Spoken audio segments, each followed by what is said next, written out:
आज आपण अख्खा मसुरा याची भाजी बनवूया।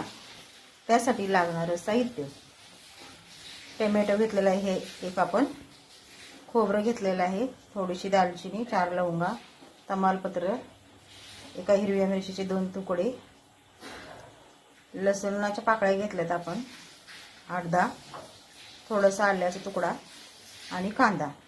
हे सर्व साहित्य आपण भाजून घेऊ। हे बघा, आपण टोमॅटो, खोबरं, कांदा, एक मिरची घातलेली, हे सगळं भाजून घेतलेलं आहे। हे आता आपण वाटून घेऊ। हे बघा, आपण आता कांदा खोबऱ्याचं वाटण करून घेतलेलं आहे। त्याच्यामध्ये मसाला घालायचा: चटणी, आमचा कोल्हापुरी मसाला, हिंग, हळद आणि एक तेजपत्ता।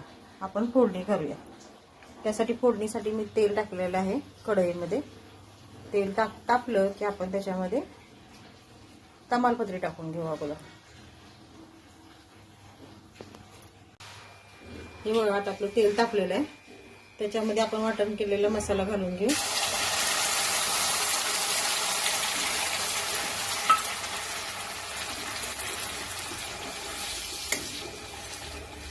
मसाला छानपैकी तेल सुटेपर्यंत परतायचा।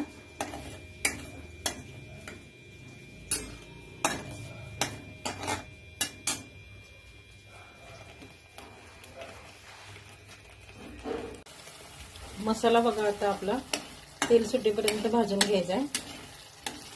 त्याच्यामध्ये आपला हे मसाले आहेत: हळद, हिंग आणि आमची कोल्हापुरी चटणी। त्याच्यामध्ये मीठ वगैरे सगळं असतं, आम्ही वरतून मीठ घालत नाही।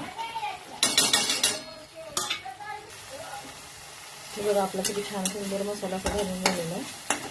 आता याच्यामध्ये आपण हे बघा मसुरा टाकून घेऊया। आपण याच्यामध्ये अख्खा मसुरा परतून घ्यायचा व्यवस्थित।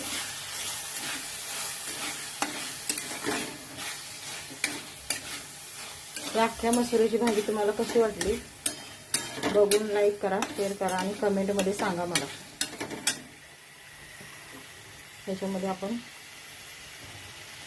मसाला वाटलेला मिक्सरमध्ये घालायला पाणी घालू।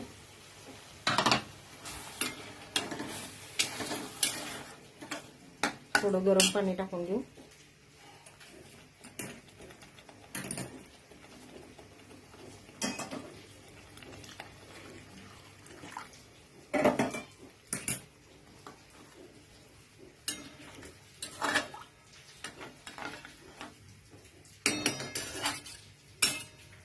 आपण भाजी बघू कशी झालेली। हे बघा, मसुऱ्याची भाजी किती छान झालेली। तुम्ही अशी करून बघा। बघा किती सुंदर छान थाळी झालेली आहे आपली मसुऱ्याची भाजी पराठे। करून बघा रेसिपी। आवडली तर लाईक करा, शेअर करा।